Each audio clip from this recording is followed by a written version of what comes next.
by myself, I ain't need a gang member. What's up, y'all? What it do? What's up, man? I'm back with another YouTube video, and this video is gonna be a story time where I went through having my daughter. Yeah, so I want y'all to like, comment, and subscribe before I even get into the video. I'll sit and wait.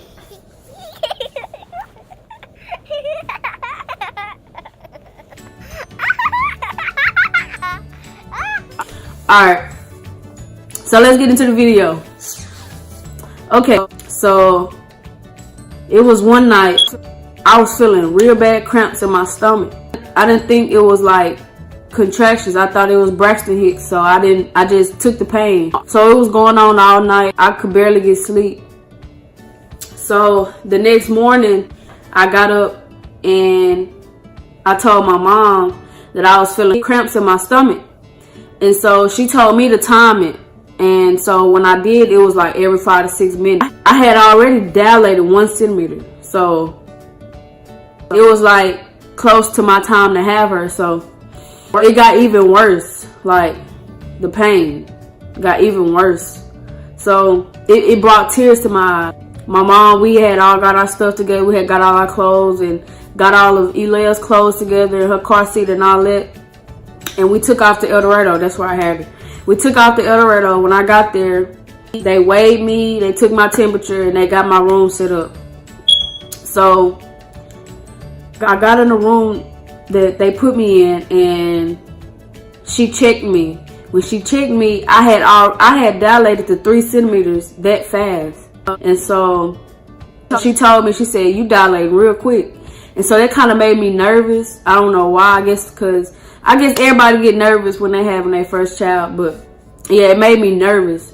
So she left, and my mom was talking to me or whatever, and she was saying that everything was gonna be okay and all that, cause she knows when I'm nervous. Like, I think she's the only person that knows when I'm nervous, but she knows when I'm nervous. And so she was just talking to me, and so the nurse came back in, and she would come back in like probably every 30 minutes to check me. So when she came back in less than 30 minutes, I had dilated to 5 centimeters. So they told me that, no wait, back up. When I was 3 centimeters, that's when they had got my IV and all that stuff hooked up. And the first time they hooked the IV up in my hand, they busted a vessel. So they had to switch over to this hand. And so when they did that was done. And so she left. Then when she came back like 30 minutes later, I had dilated to 5 centimeters. So they was getting my epidural and all that stuff together. And I was nervous, like nervous. Like, I was so scared. But when she came back with the epidural, it was a man. When he came back with the epidural and all that stuff, my mom, my dad, and my sister, they all had to leave. So they left, and I'm sitting here talking to the nurse and all this, talking about I'm nervous and all this. And she was like, "You ain't got nothing to be nervous about. Like, what you nervous for? Be a G." So I was like, nah, she didn't say that. But I was nervous. And so he did the epidural. It didn't hurt like I thought it would, but it's something I wouldn't want to go through again. But so I got the epidural. After that, I wasn't feeling nothing. I was numb. I couldn't move my legs. I couldn't do nothing. They had to help me do everything. So I thought the pain that I was going through was it. No. It kind of got worse over the night. So I couldn't get no sleep because my contractions was coming. That was coming like every 3 minutes. That was hitting me. And it kind of felt like the epidural was kind of fading off, but I don't know what was going on, but I was feeling it. So yeah, they had came and checked me again. I had dilated to 8 centimeters. I had dilated to 8. Remember, you have to be 10 centimeters to have a baby. So I had dilated to 8 centimeters. Here's a clip of me in active labor.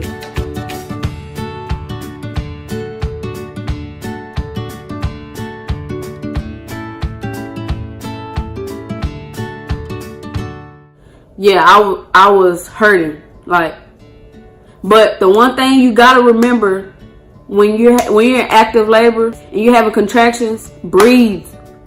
I'm telling you, it helped a lot if you would just breathe. Listen to whoever's in the room with you. Breathe.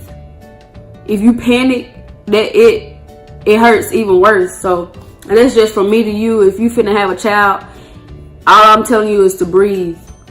It helps a lot. It helps a lot better. So I'm 8 centimeters, right? I've been 8 centimeters for about 3 to 4 hours. I hadn't dilated no more. So that next morning, around 8 o'clock that next morning, the doctor came in.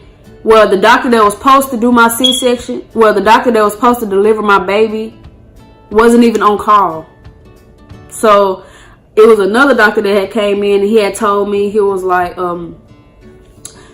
yeah, I think you're going to have a C-section. Is that fine with you? I'm sitting here, me and my sister's like, I kind of don't have a choice at this point. So I'm just ready to have her. I'm getting tired of hurting. So can we please just, whatever needs to be done, let's do it. So he was like, okay, I'm finna go get the room set up and all that, the table and all that set up so we can have this baby. So I'm like, okay. So at that point in time, that just hurted me. Like, it hurted me so much. It made me nervous. And like once again, my mama noticed it, and she came and talked to me again. She was like, kid, I see that you nervous. I see that that you really didn't want to have the C-section, but everything's gonna be okay. So I was like, all right. She was telling me this, but I was still nervous. I was still scared. And so my dad had came, and he had talked to me, and he was like that I was strong, and everything was gonna be all right. Elaine was gonna be okay. And so that really just hurt. It hurted me really. So they told me that I had to take all my jewelry off, and I had to take my nose ring out. I was like, what? Anyways, yeah, I had to take my nose ring out, and so they rolled me to the room that I was going to. And so when I got in that room, it was cold, man. It was freezing. Like, when I tell y'all it was cold in that room, it was freezing in that room. So plus the medicine that I was on had me shaking. So plus the medicine I was on, plus the room was freezing, had me over there shivering, like almost to the point to where they couldn't cut me because I was moving so much. But yeah, I was shivering.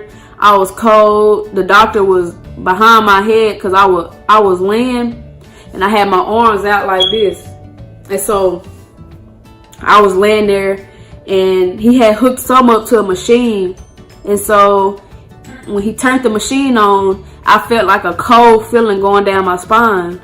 And so I guess that was the numbing medicine or whatever. But the doctor had came, and he said, okay, I'm finna poke you with this knife, and I want you to tell me if you feel it or not. And so he was poking me. I'm sitting here looking around like, okay, when is this man gonna poke me? And he was like, do you feel that? And I was like, nah. And so he was pinching me. He said that he was gonna start pinching me. He was pinching me. I didn't feel nothing. Then he started to cut me, and the only thing I felt was pressure, like a lot of pressure. And so he was cutting me. I felt them tugging at my stomach. I felt them pushing on the top of my stomach, like just pushing. All I felt was pressure. It wasn't hurting, but it was like just pressure. And so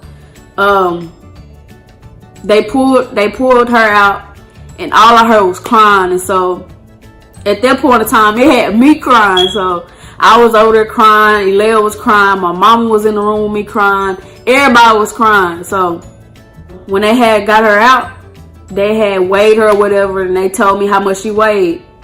This girl weighed 8 pounds and 12 ounces. And she was 20 inches long. Like, oh my gosh. She was big. And so I had her at 942. Sunday morning. And so yeah, the doctor that was behind me, he had asked, he was like, do you want the medicine now or do you want the medicine when we get back to the room? I was like, now. I don't want to feel nothing. So he turned the machine on, gave me some kind of medicine, and it put me straight to sleep. And my mom said that when she came around the table, she had asked me a question, but I was out. Like, I don't remember nothing. So my mama had it laid. They walked to the nursery or whatever and got her shots and all the stuff that she needed to get done. And so they rolled me to another room so they could check my blood pressure and all that, make sure I'm good and all that. So I'm out. Like, I'm knocked out. I'm out of there. So they rolled me to a whole different room. I went to like 3 different rooms. 3 different rooms. I was so out of there. I don't even remember like anything that happened after he put that medicine in me. So I got to the last room that they had took me to, and I seen all my family just on the side of me looking at me like just smiling. And I'm like, what is y'all smiling about? So they rolled me in there and I was asleep. So when I woke up, they was bringing Elia in, and I was happy. I was like, I want to hold her or whatever. So they gave me her, and I sat there and I cried. Even though, but now I'm too G to cry. Like, I don't cry no more. I'm too G to cry. But yeah, I held her, and yeah. So it was kind of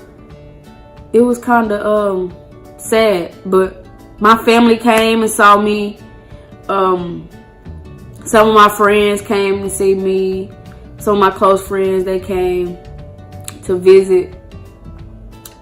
But yeah, it was, that's something I wouldn't want to experience again, really. It didn't hurt like to where, like some movies where you be like, when you see them girls screaming and sweating and all that, it's not that bad. But like me, it's just something I wouldn't want to go through again. Like, I wouldn't want to go through it again. But if I have to, I will. Not if I have to, but if I really wanted another baby, I would. But I'm not thinking about that right now.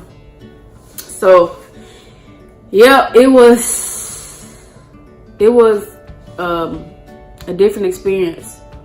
And I could tell you that it hurted, but I couldn't tell you what it felt like. Like, people know, like, they got a child, they know what I'm talking about. Like, you can tell them it hurted, but you can't tell them what it feel like. It's a different type of feeling. Like, I don't know. So yeah, that's the end of my story time. I will be back with another YouTube video soon.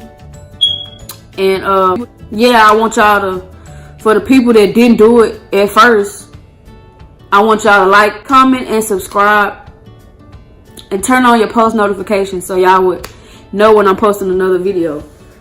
So yeah, I'll be back with another video soon.